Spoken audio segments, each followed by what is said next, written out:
Assalamu alaikum warahmatullahi wabarakatuh.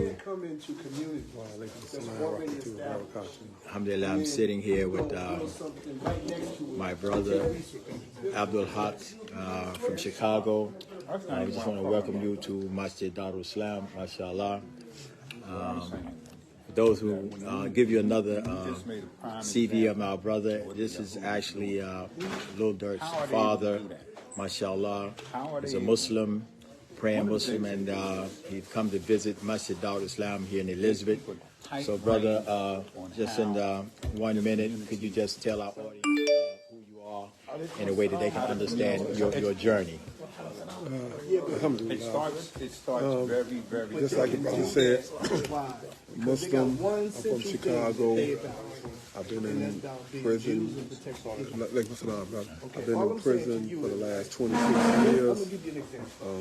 I had a life sentence, and by the grace and the mercy of Allah, that life sentence was removed from me, and I came out. And coming out, I got two objectives coming out. One, first and foremost, is to call all these youngsters, all the brothers to Islam, to convert many non-Muslims to Islam as I possibly can.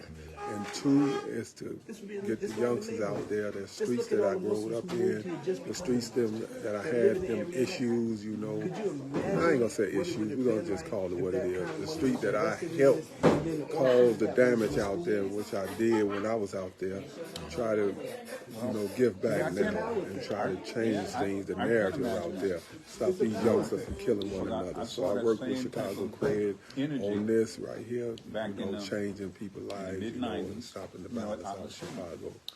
Wow, now you said you was away for 23 years? 26. 26 years? Yes.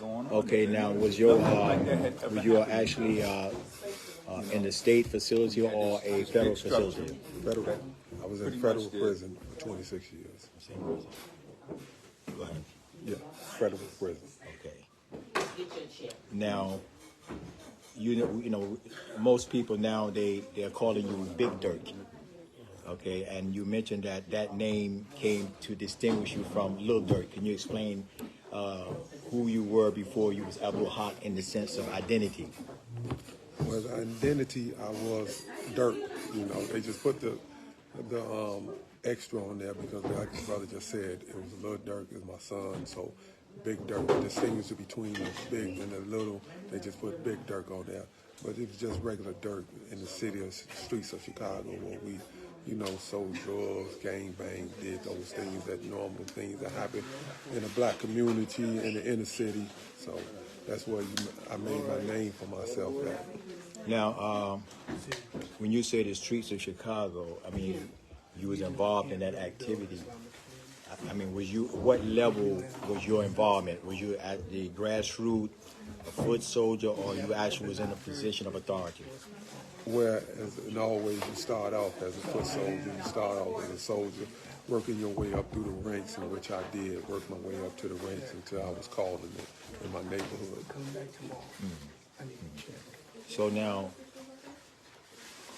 would you consider, I mean, based on I heard a couple of interviews, and you actually refused to actually cooperate towards giving information out, could that constitute you being almost like a political prison based on those terms or those agreements that was put before you and you refused them?